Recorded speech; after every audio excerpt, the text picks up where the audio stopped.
Dr. Ryan Foster sat in his chair at the Human Research Station.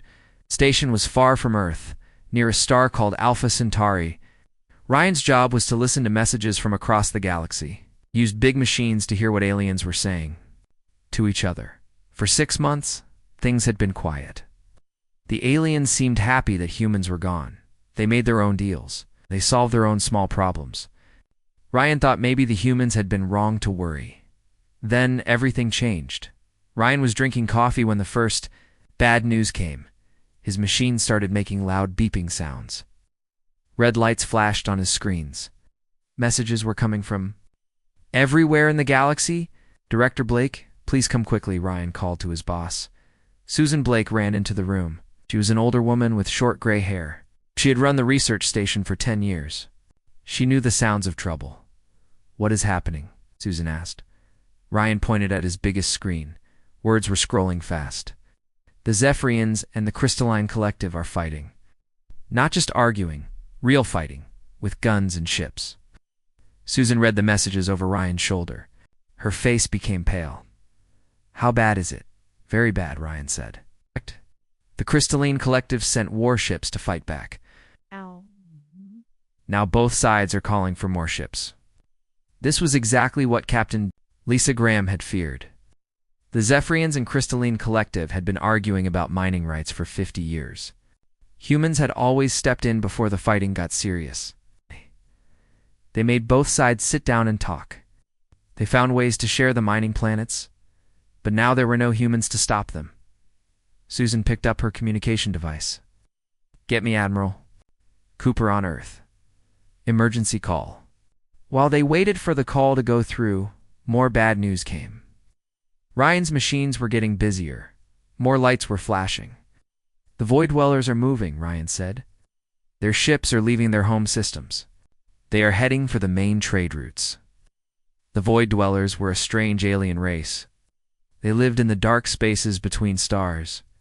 They were not evil, but they were very different from other aliens. They liked to take things from other races.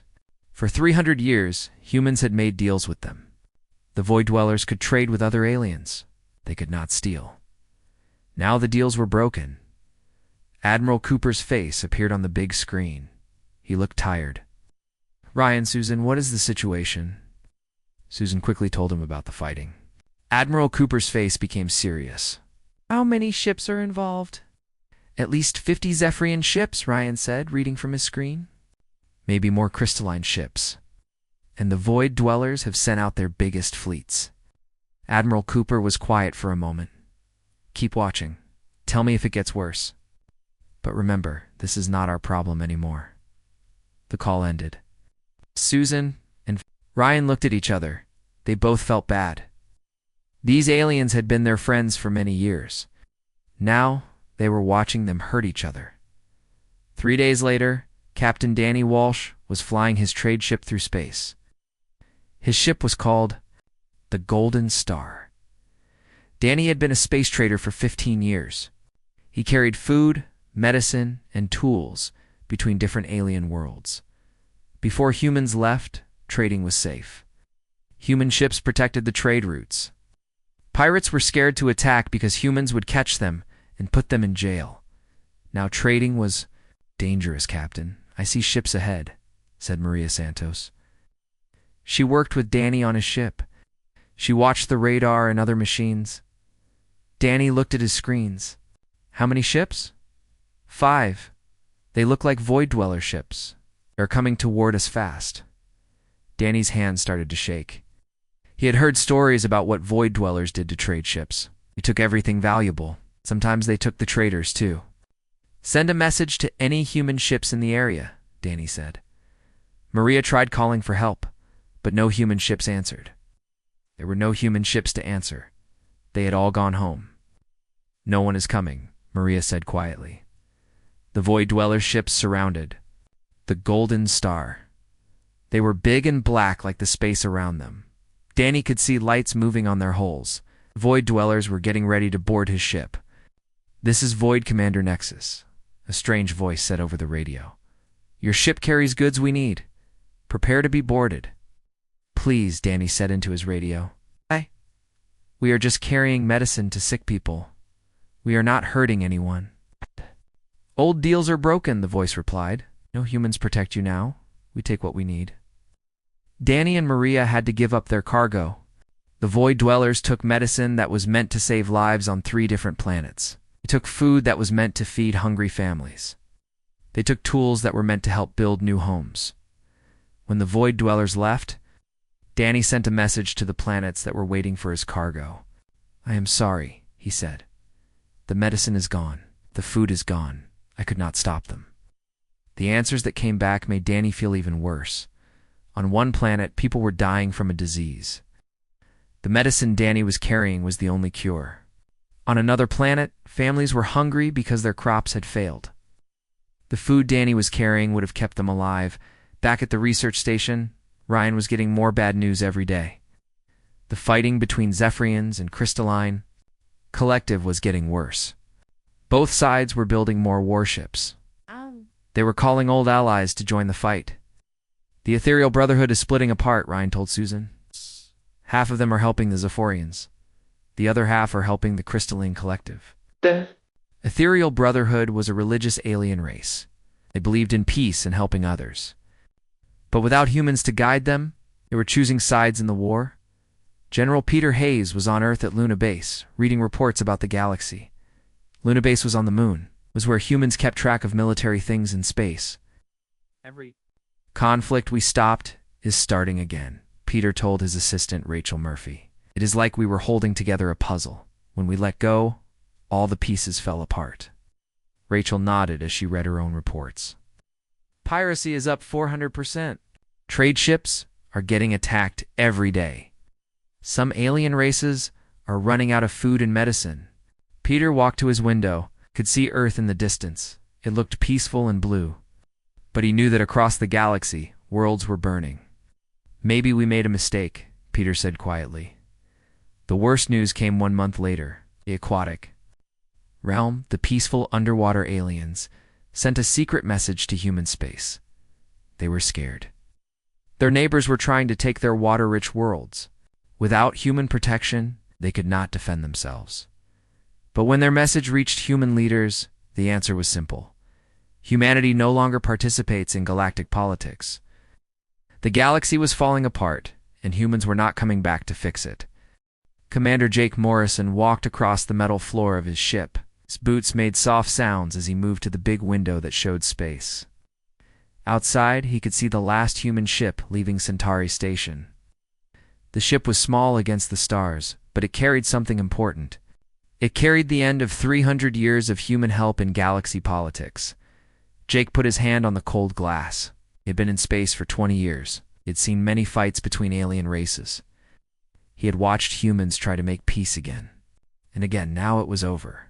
Sir, are you ready to send the message? Asked Amy Rodriguez. She was young and had bright eyes. She worked at the communication desk on the ship. Jake turned around. The bridge was quiet. All his crew were waiting. They knew this was a big moment. After today, humans would not help solve galaxy problems anymore. Yes, send it to all human colonies, Jake said. His voice was calm but tired. Amy pressed buttons. On her machine, red lights flashed. The message went out to every human world in space. The message was simple but powerful. Humans were leaving galaxy politics forever. The idea had started on Earth 6 months ago. President Helen Burke had called a big meeting. She was a smart woman with gray hair and serious eyes. She had been president for 8 years. In that time, she had watched humans work hard to keep peace in the galaxy. We are tired, she had told the leaders in the meeting room. For 300 years we have stopped wars. We have made trade deals. We have solved fights between aliens who hate each other. What do we get? They complain about us. They say we control them. They say we are too bossy. The room had been full of important people. Admiral Ben Cooper sat at the big table. He was the head of all human space forces. His ships kept peace in hundreds of star systems. Next to him sat Ambassador Kate Williams. She had spent 30 years. Talking to alien leaders, her face showed how tired she was. The Zephyrians and the Crystalline Collective are fighting again, Kate had said. They want the same mining planets. We have made deals for them before, but they break the deals. Then, they ask us to make new deals. It never ends. Admiral Cooper had nodded. My ships are everywhere in the galaxy. We stop pirates. We guard trade routes. We protect small alien races from big ones. But the aliens say we are too powerful. They say we should not tell them what to do. President Burke had looked around the room. Then let us stop. Let us focus on our own people. We can build better worlds for humans. We can explore new science. We can make art and music. We do not need to babysit aliens who do not want our help. The vote had been close. Many humans liked helping others. They felt proud when they stopped wars. They liked being the good guys in space, but more humans were tired. They were tired of being blamed for everything. They were tired of spending money and lives to help aliens who did not appreciate it. Jake remembered that meeting. He had voted to leave. He loved his job, but he was tired too. He had lost friends in alien wars, had seen human ships destroyed.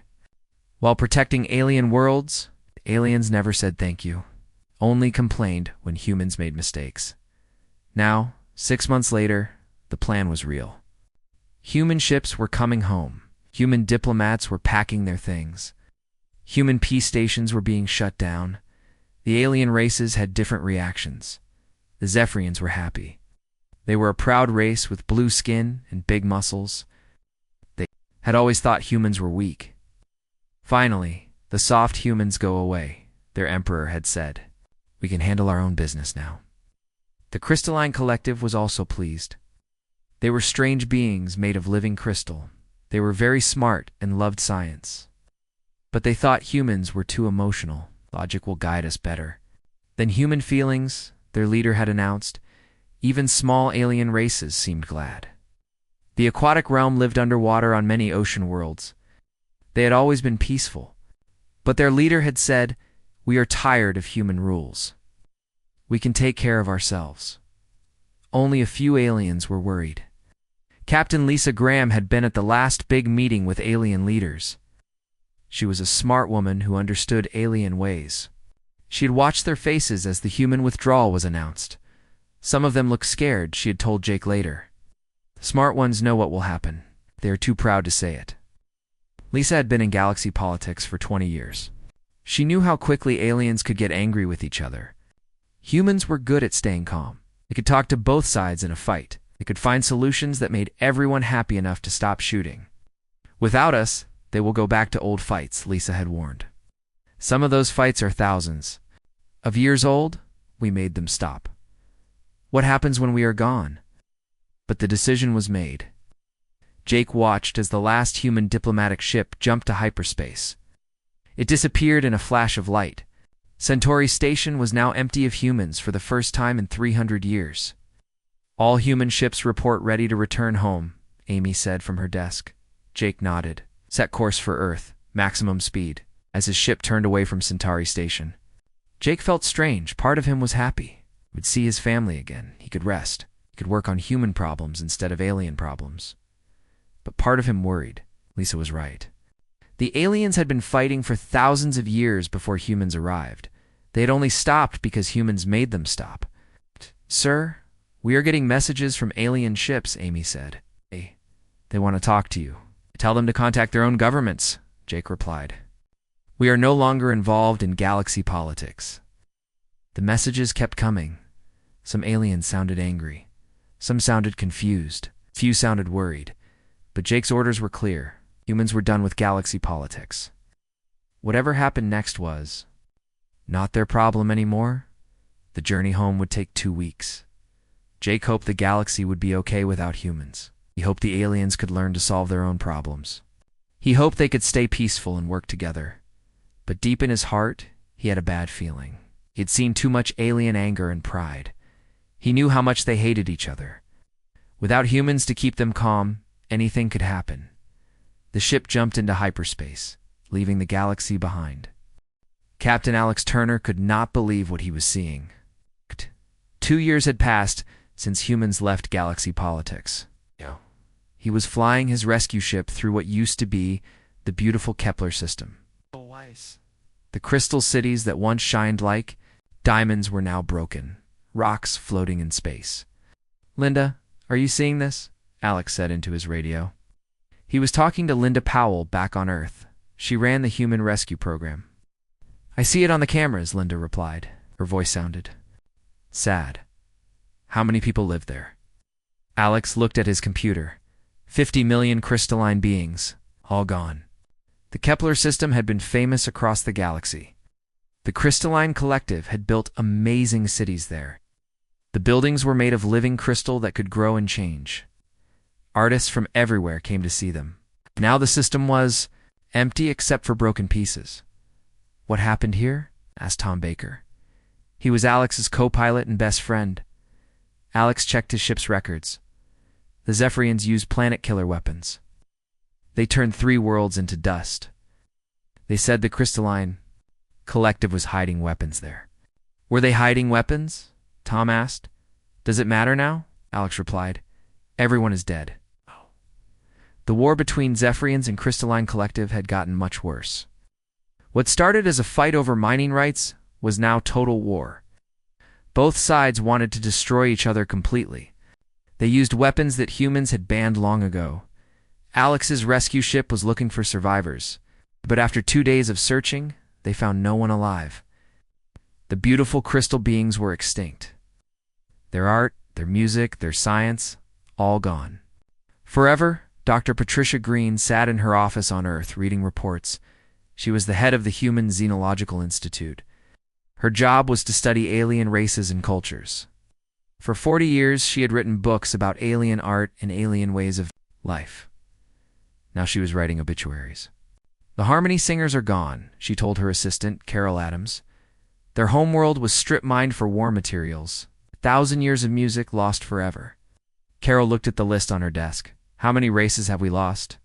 17 so far, Patricia said. "Small races that could not defend themselves. The big races are using their worlds to build more weapons." Patricia walked to her window. Outside, she could see Earth's blue sky and green trees. Earth was safe and peaceful. But across the galaxy, worlds were dying. "We did this," Patricia said quietly. "We left them alone, and they destroyed each other." The galaxy had broken into hundreds of small pieces. The great alien empires no longer existed. The Zephyrian Empire had split into 3 groups that hated each other. The Crystalline Collective was gone. The Void Dwellers had become space pirates who stole from everyone. Even worse, the systems that kept civilization working had collapsed. Trade between worlds had almost stopped.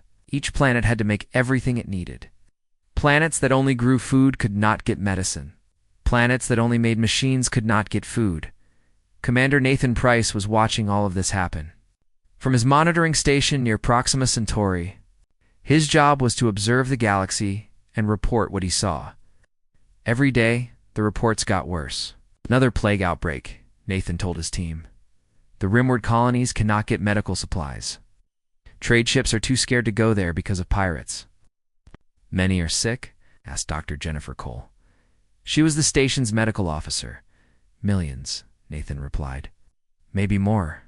The communications are breaking down, so we cannot get exact numbers."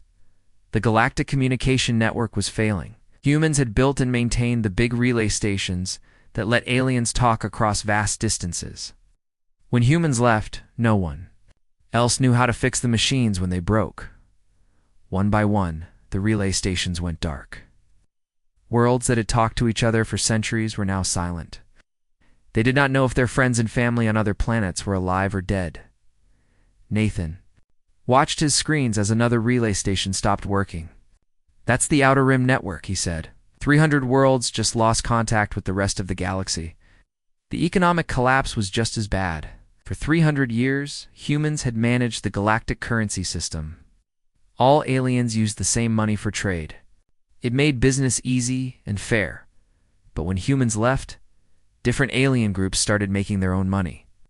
Soon there were dozens of different currencies. The Zephyrian coin was worthless on crystalline worlds.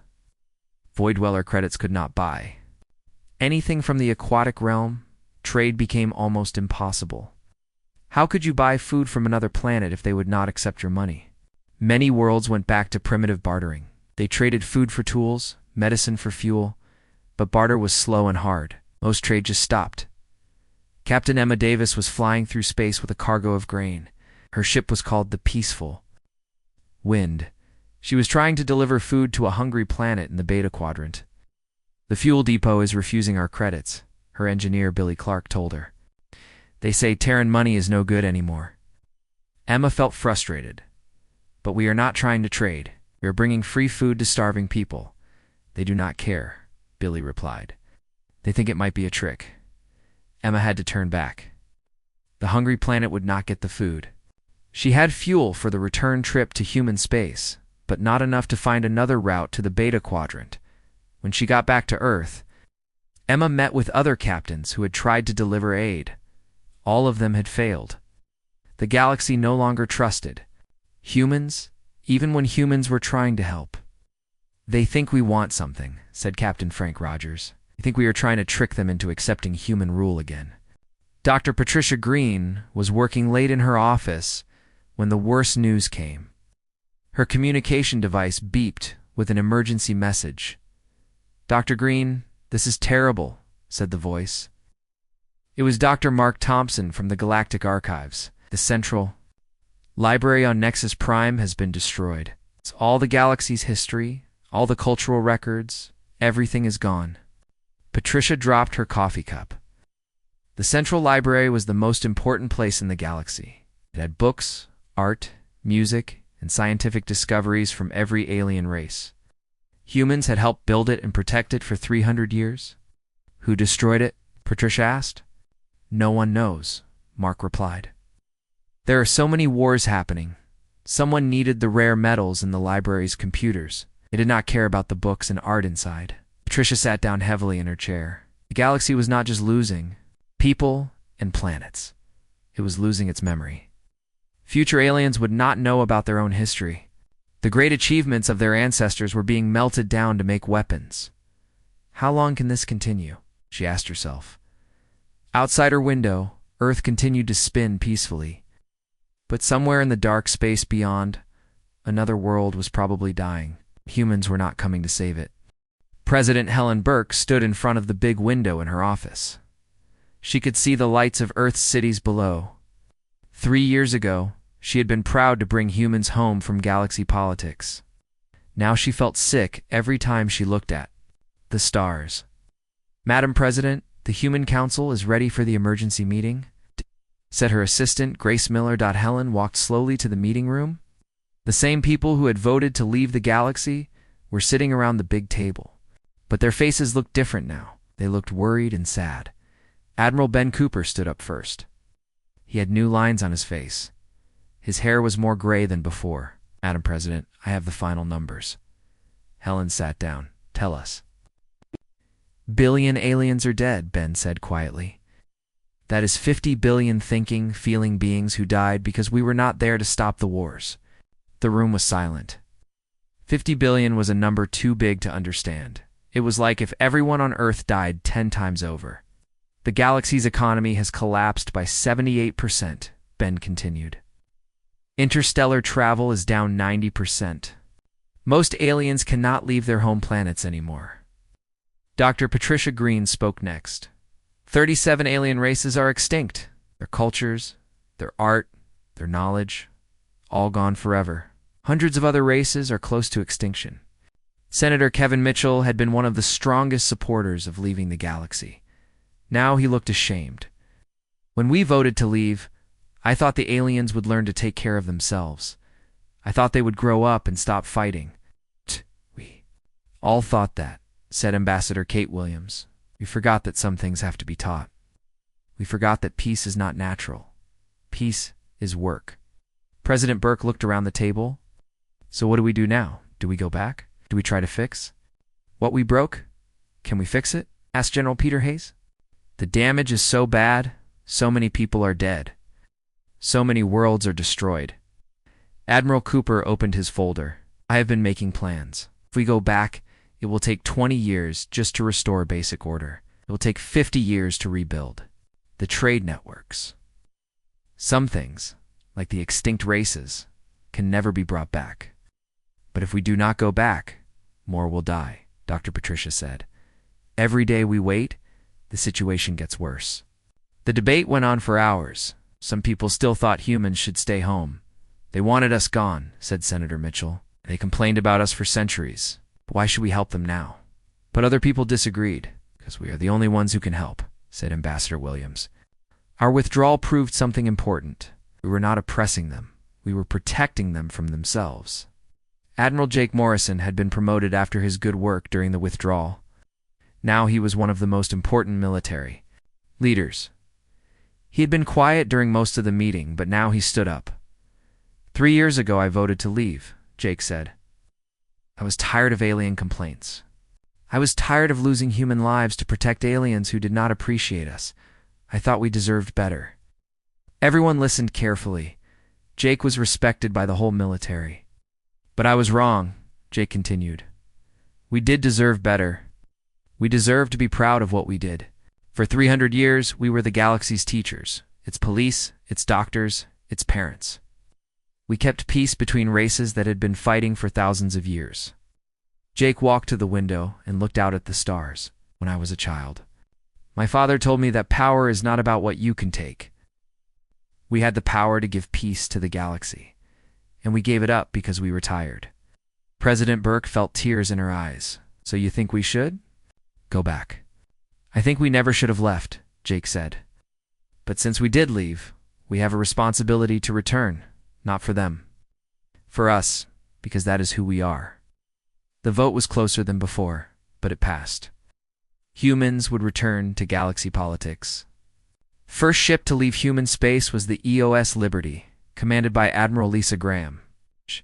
She had been one of the last to leave Centauri Station 3 years ago. Now she was the first to return. Centauri Station was a ruin.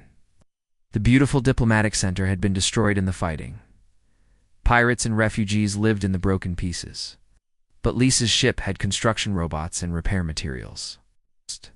Is Admiral Graham to all ships in the area? She broadcast on all frequencies. The humans have returned. We are here to help rebuild.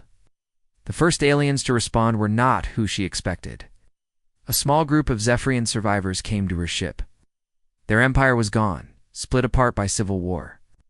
Their blue skin looked pale and sick. Admiral Graham, their leader said, We are sorry.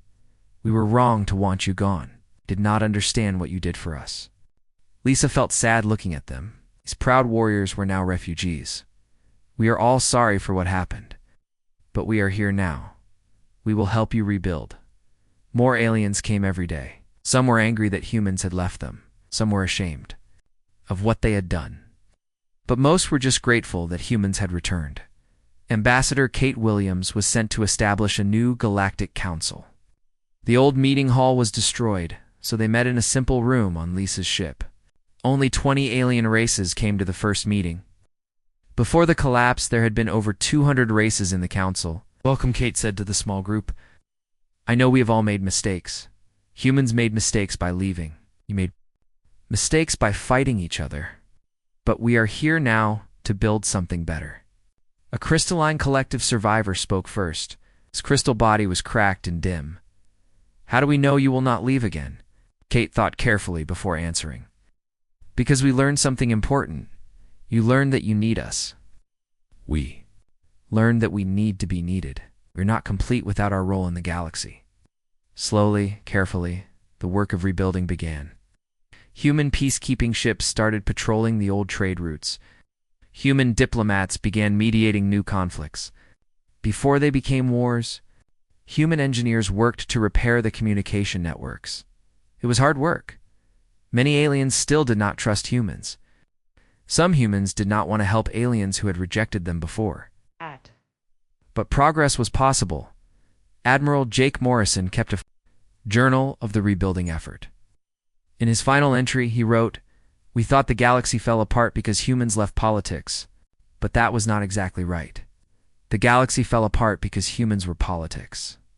We were the foundation that everything else was built on. When we left, there was nothing to hold civilization together. He paused and looked out at the stars. Somewhere out there, human ships were protecting alien worlds again. Human diplomats were making peace again. It felt right. The galaxy taught us who we really are, he wrote. We are not conquerors. We are not rulers. We are gardeners. We plant peace and help it grow. That is our gift to the universe.